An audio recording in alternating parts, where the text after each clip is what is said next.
development. This economic development project requires MEI Commission review under Code of Virginia 30-310 because the project incentive package involves an in-state relocation of existing Virginia jobs. Additionally, we will review requests for second extensions of projects performance agreements, which require review by the commission. And as a reminder, since we're meeting virtually, all votes taken during this meeting will require a roll call. And at this time, I'm going to ask Lisa Wilmeyer to call the roll for quorum. Good morning. Delegate Bulova? Here. Speaker Fillercorn? Here. Delegate Rush? Here.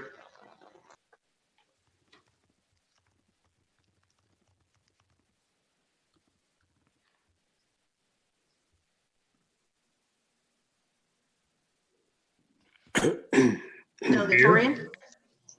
Delegate Tyler? Here. Delegate Ware? Here. Senator Howell? Here. Senator Locke? Senator Norman? Here. Senator Ruff? Here.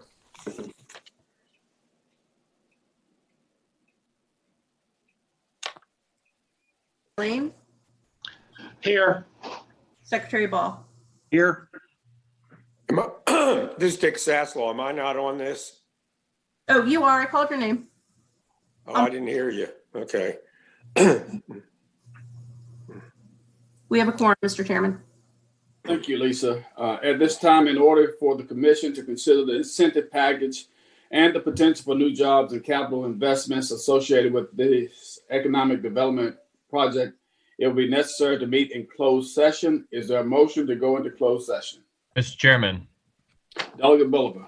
Thank you, Mr. Chairman. I move that the MEI Project Approval Commission convene in a closed session to discuss the previously announced expansion or location of a business in Planning District 8. The closed session is authorized pursuant to subdivision A5 of section 2.1-3711 and subdivision A39 of section 2.23711. Pursuant to section 2.23712F of the Code of Virginia, the commission also requests that council and staff attend because it believes their presence will reasonably aid the commission in its consideration of the topic that is subject to the closed meeting. Thank you. And I believe we all have been given the link to go into the closed session. So we'll transition at this time, please.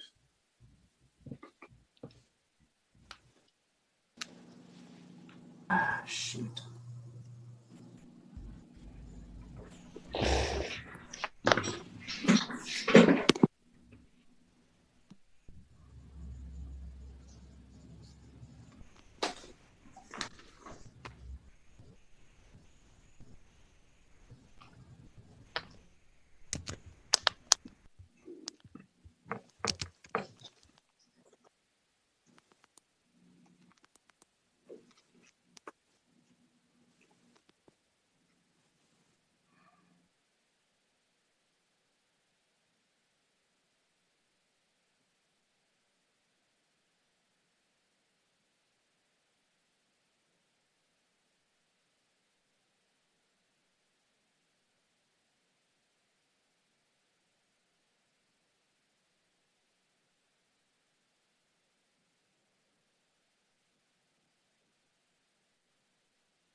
As a reminder, if you need to be in the private session, please leave this meeting and click on the second link.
Looks like did we lose Doug Sickles as well?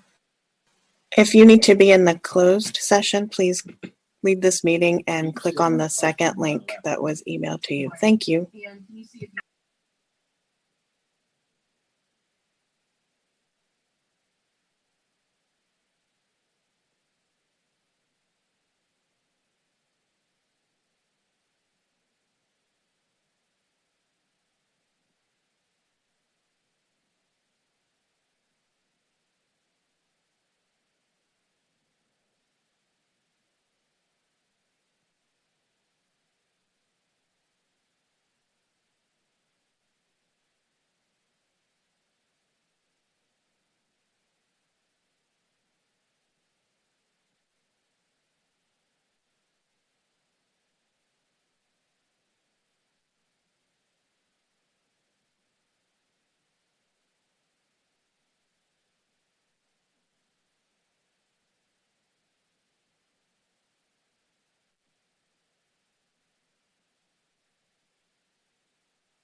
Okay, are we all back?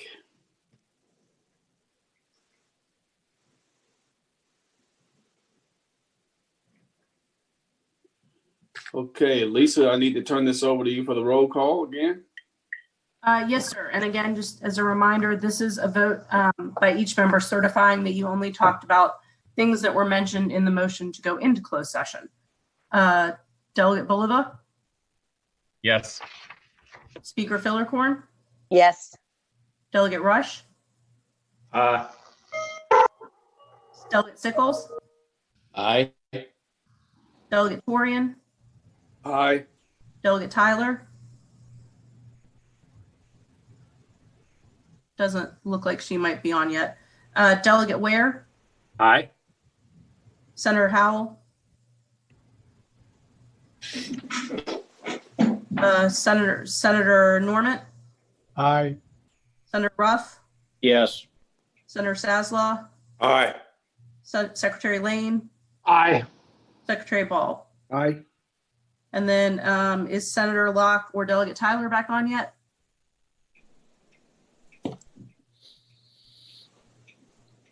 Lisa, I don't think Senator Locke was going to be here today. That's right. I'm sorry, Senator Howell or Senator or Delegate Tyler. I'm sorry. See Senator Howe. Senator Howell, do you certify that we only talked about proper closed things during the meeting? And Delegate Tyler, do you certify? Yes. Okay. All right. Mr. Chairman, everyone has certified. Thank you. Okay, then Lisa, lead us into our next agenda item, please.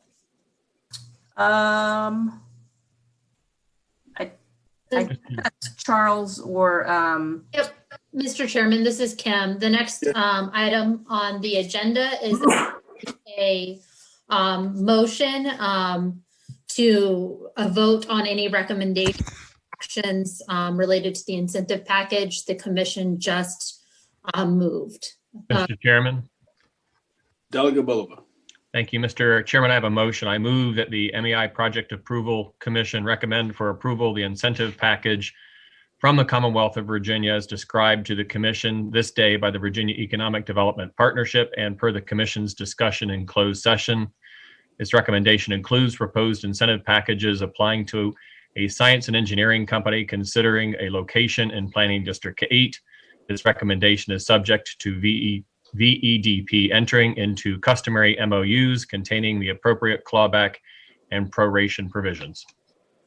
Thank you. At this time, Lisa, we will call the roll. yes, sir. Delegate Bolivar, Aye. Speaker Fillercorn, Aye. Delegate Rush, Aye. Delegate Sickles, Aye. Delegate Torian, Aye. Delegate Tyler, Aye. Delegate Ware, Aye. Senator Howell, Aye. Senator Norman, Aye. Senator Ruff, Aye. Senator Saslaw. Aye. The motion passes. Thank you. At this time, I'm going to call on Mr. Moret for the request for extensions. Great. Thank you, Mr. Chairman and members. And I'm going to bring up a few slides. Hopefully you all receive this material. I do think it's important I want to set the stage here just a little bit because obviously we have quite a number of new members of the commission. Normally we would not bring so many extension requests to you at the same time. We have 4 today. Usually it would be kind of 0 to 1, maybe 2, but we have had some time since the last meeting. Historically, just to set the stage a little bit, in 2017, when the VDP reform legislation went through, a number of changes were made to how extension requests work. And for context, by the way, the reason these even exist is that many times companies will announce a project, they'll commit to a certain amount of capital investment and new jobs. They're moving along and they run into challenges. Sometimes it's a big market shift. It could be a recession. It could be a permitting delay. There's a whole variety of reasons why, even with their best efforts, sometimes they're not able to produce the outcome that they intended to produce in the timeline that they intended to produce it. And so there's long been a provision in the code that would allow for the consideration of extensions of the performance dates by which they must have created the amount of jobs and capital investment. In 2017, that was updated. That language was updated due to a couple things. First of all, the initial extension requests required the approval of the full VDP board. And then in particular, the new section was that if there was a request for a second extension of additional time, that would require the approval of both the board of VDP and the MEI commission.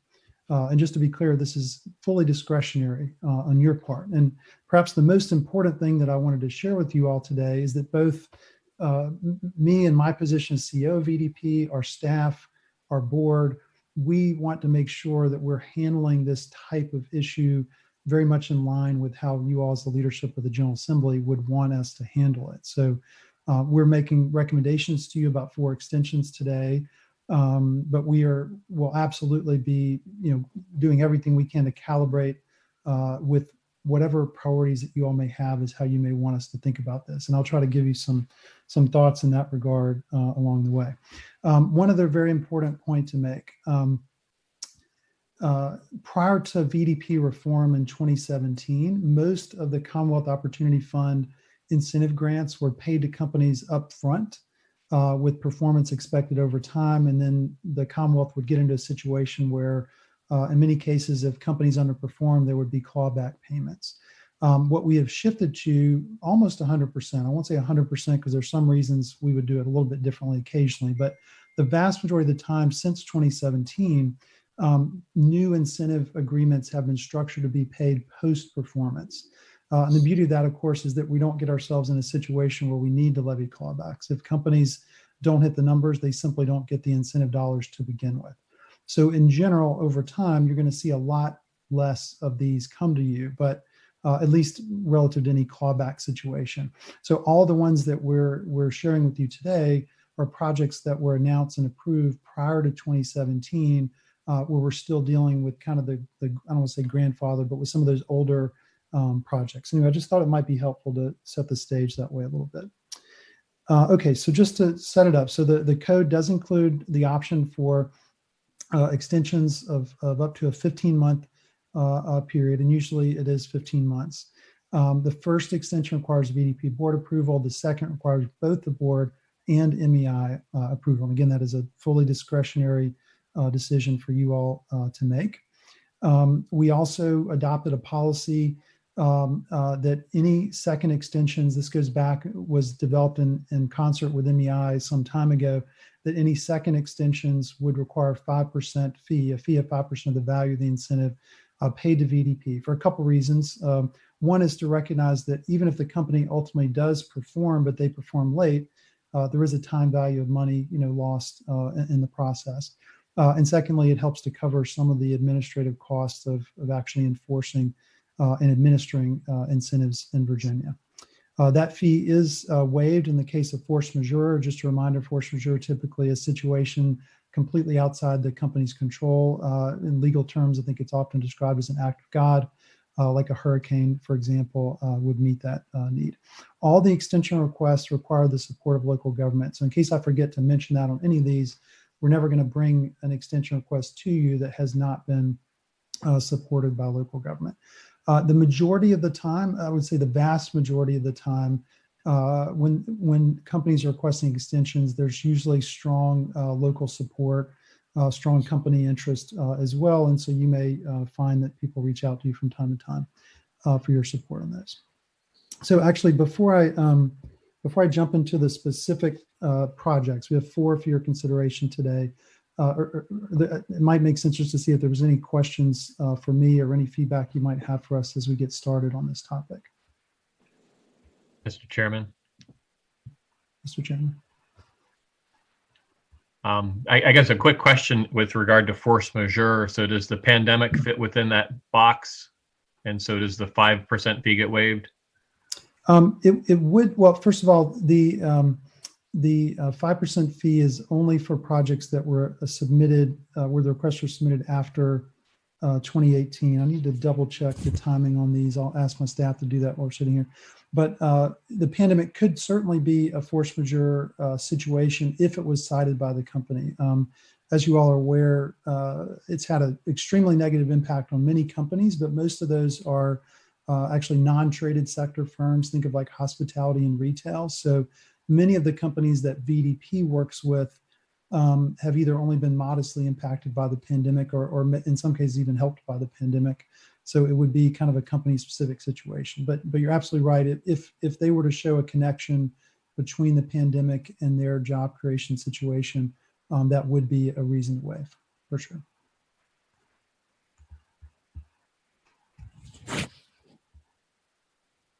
Any other questions, Mr. Chairman? Mr. Chairman, Tommy Norman again, sir.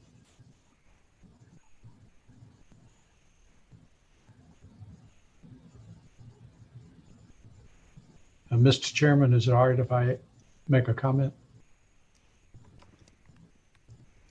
Mr. Chairman, I think you're on mute. I'm sorry, Senator Norman, please. Oh, thank you very much, Mr. Chairman. I represent King and Queen, and I'm very familiar with this project, and it's very unusual in the context of otherwise rural and agricultural based community. But having said that, while I'm supportive of it, and I hope that the commission would be, they remain effusive in their optimism to meet the expectations. And Stephen, I don't know if we have the authority to do it, but if the board was to grant a second extension, I would say we ought to look at that 5% if we're in a position to do it regardless of the circumstances. Thank you, Mr. Chairman. Thank you, Senator Norman. And yes, the MEI Commission, I should say, also in addition to force majeure, you all always have the option to waive that fee if you would prefer to do so. So, Mr. Chairman, if you like, I can start on the first project, or if there are any other questions, happy to wait. Any other questions? Okay, Mr. Moret. Okay, so jumping right in here. So we have, again, 4 extension requests today. And again, these have been recommended by staff and by the board, but based on our understanding, essentially, of how this kind of thing has been handled in the past. So if you all have a different point of view, we absolutely welcome that. If you have any reservation at all. The other thing I would point out is that there's no requirement that you have to vote on this today. I forget the exact language in the code, but if there's ever a time that you all want to delay, Kim might know the language off the top of her head, but you have that option. So, okay, so the 4 projects, the first one is Fulcrum Concepts. And again, these are all projects announced before the VDP reform stuff went through. So they're kind of in a different model than we normally use today. So these were all where the grants got paid up front. So this is Fulcrum Concepts. The company had committed to create 31 jobs at an average salary of about $108,000 and a $4.7 million capital investment. Their actual performance as of the end of 2018 was well before that. They did get an initial, well below that rather, they did get an initial extension. This is a request for an additional second extension from the MEI Commission. I do want to point out that all of these, at the time that they made the request, did expect to hit their numbers ultimately, but most of them are probably not, ultimately going to get there. So the net effect in some cases, as in this particular one, would be that granting the extension would mean they probably don't ultimately get to their targets. It would impact the amount of clawback that would ultimately be due to the Commonwealth. There's a whole variety of business reasons that they've cited. You can see there on the page. I won't repeat all those. It is one of the largest employers in the region. They've been a great community partner to the locality. They've also been a great partner to VDP in helping market Virginia. We've used them for tours and that kind of thing. And again, that extension would, in all likelihood, have the impact of lowering the clawback payment without the company ultimately getting there. So they would owe us back for whatever they did not earn, but it might be less than what they would have owed otherwise. And Mr. Chairman, I can take questions individually, or if you like, I can go through all 4 and take questions at the end. Let's go through all 4 and then we'll take questions at the end. Okay, great. All right, second one is Hard-Eyed Coatings. This is a project in Henry County, $150,000 COF grant that was approved back in 2014. The original performance date was mid-year 2018. The extended performance date was through September of 2019. So they're requesting a second extension of 15 months to go through the end of this year to get closer to meeting their investment and employment targets. Again, at the time that they requested the extension, which was some time ago, they did think they would get there. They may not get there. They're probably not going to get there, I don't think now, but it'll be a bit better than it would have been otherwise. This is one where the locality feels strongly in support. Well, they're all supported by the localities, but in part their support is because of the diversification that this project has offered. And I think in each case there's a concern about negatively impacting the companies by imposing the clawback when they're still creating jobs. Okay, third is Euro Composites Corporation. This is a project in Culpeper County, $150,000 COF. Original targets were 58 jobs at an average salary of $39,000 and a $10.5 million investment. They've not quite been able to get there. The locality is supporting an extension for that project as well. And then finally, Star Springs USA Incorporated. They're a manufacturer of springs for the trucking industry in Henry County. 100K COF grant approved in 2016. They're requesting a second extension that would go through, the subsequent date ultimately would go through September of 2023. Some of these projects, I should say, include both an initial date and a subsequent date. For the most part, that's gone away with new projects because we're paying everything post-performance. I shouldn't say everything, but almost 100% of cases going to a post-performance situation. So again, all four of these are projects that were approved and granted incentive grants before we shifted approach in 2017. This is one that actually has been specifically impacted and noted that they were impacted by COVID-19. All of them have taken various actions to try to get there, but they haven't quite made it. So looking at these in total, Mr. Chairman, there's always a different set of, I shouldn't say always, but there's typically a different set of reasons for each company.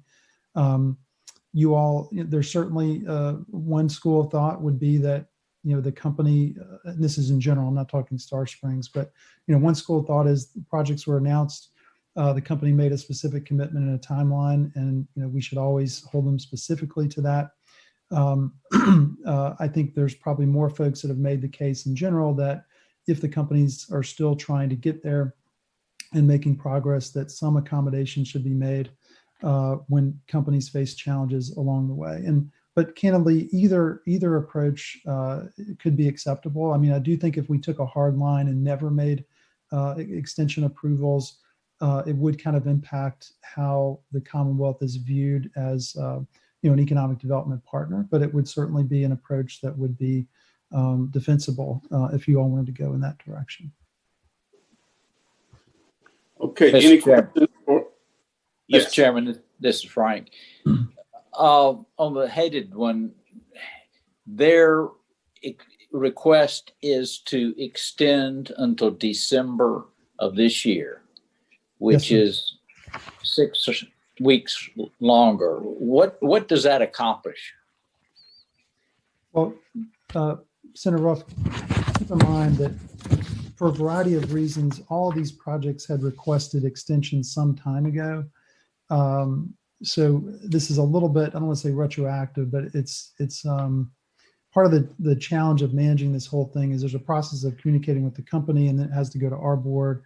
And then in particular, as we transition with MEI this year, we felt like it was important to give you all a chance to get a full briefing on, how MEI works and is structured and so forth. So normally we would bring these to you much earlier relative to the extension deadline. But in the case of Hard-Eyed, in fact, indeed, in the case of all four of the companies, they originally thought that they would be able to get there, when they made that extension.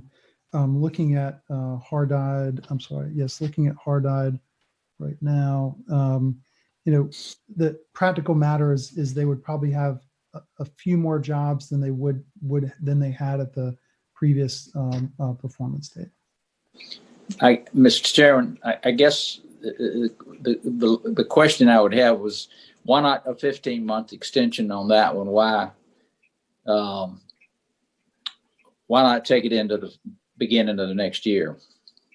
Oh, and I apologize. These are all 15-month extensions from the last performance date that existed, right? But that doesn't mean, one of the challenges we faced historically was kind of timely filing of extension requests from companies. Now, in the last year, particularly this year, we've started to really reinforce that the likelihood of approval is far less, if the extension request is made, past that performance date.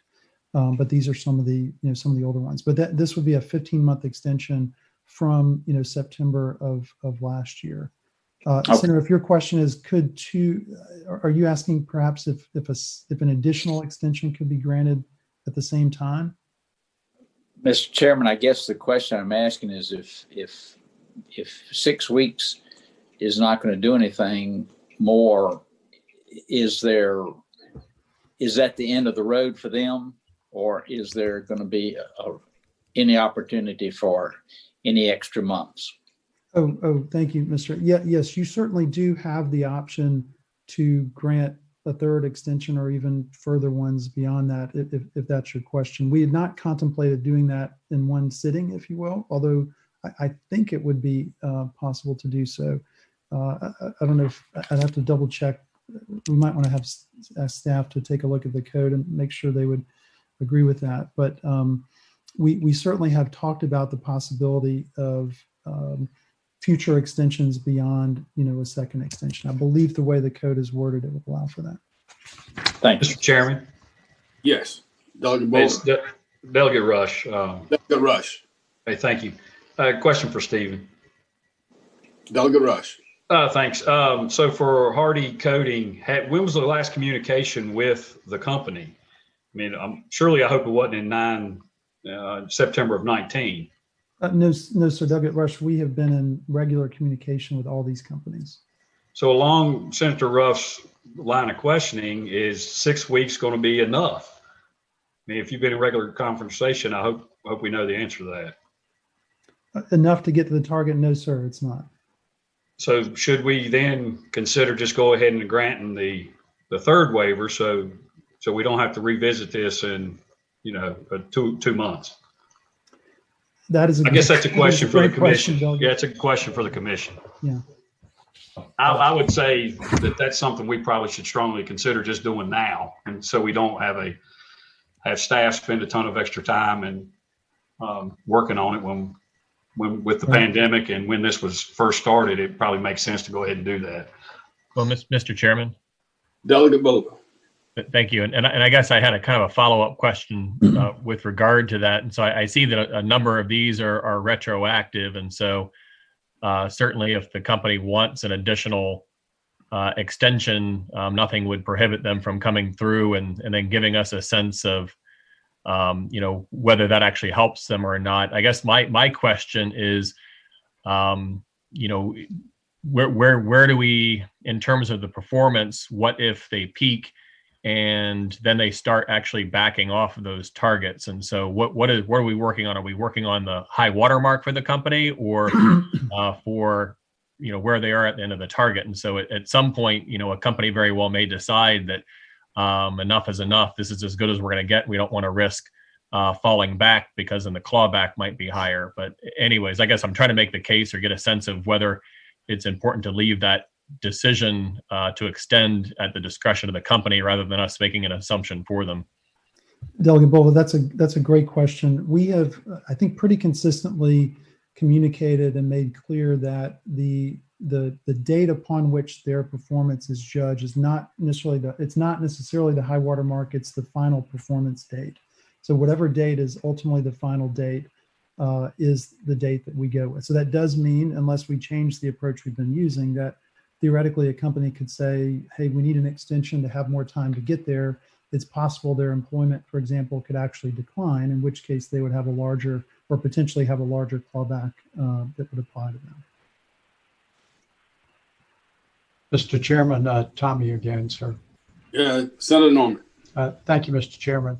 I would just like to associate myself with the common sense remarks that Delegate Price made, that I just, 6 weeks doesn't make a lot of sense to me, especially in this atmospheric conditions. And I think perhaps we ought to consider a little more longer period.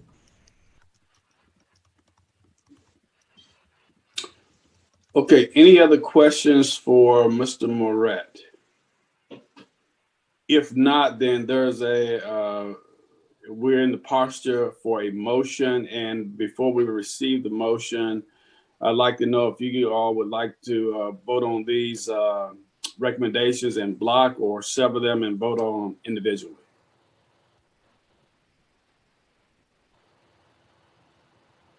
Mr. Chairman, Tommy again, I apologize for being so loquacious. I would be interested in dealing with them in a block. Second. Okay, there's no objection. Then Delegate Bulliver, we will entertain a motion to vote on these recommendations in block.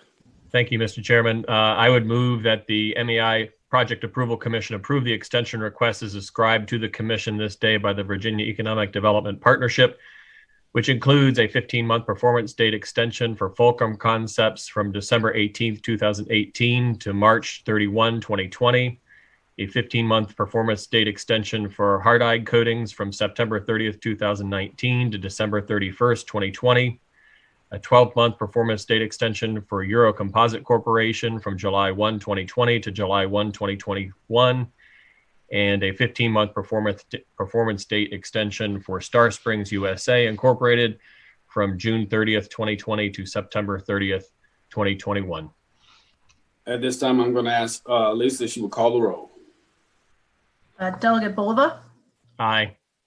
Speaker Fillercorn, Aye. Delegate Rush, Aye. Delegate Sickles, Aye. Delegate Torian, Aye. Delegate Tyler, Aye. Delegate Ware, Aye. Senator Howell, Aye. Senator Norman, Aye. Senator Ruff, Aye. Senator Saslaw.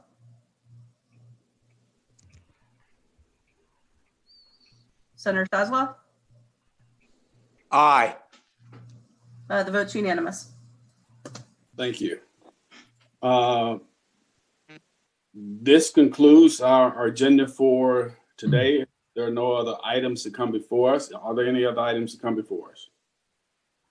If Mr. not, Chairman, may I make one quick offer? I know there's quite a bit of discussion about the timelines for these companies. What I will commit to do is provide a report back to staff on what their outlook is relative to achieving, the job numbers within the extended timeframes, as well as any thoughts about, a possible additional extension, so that we can answer some of those questions that came up earlier.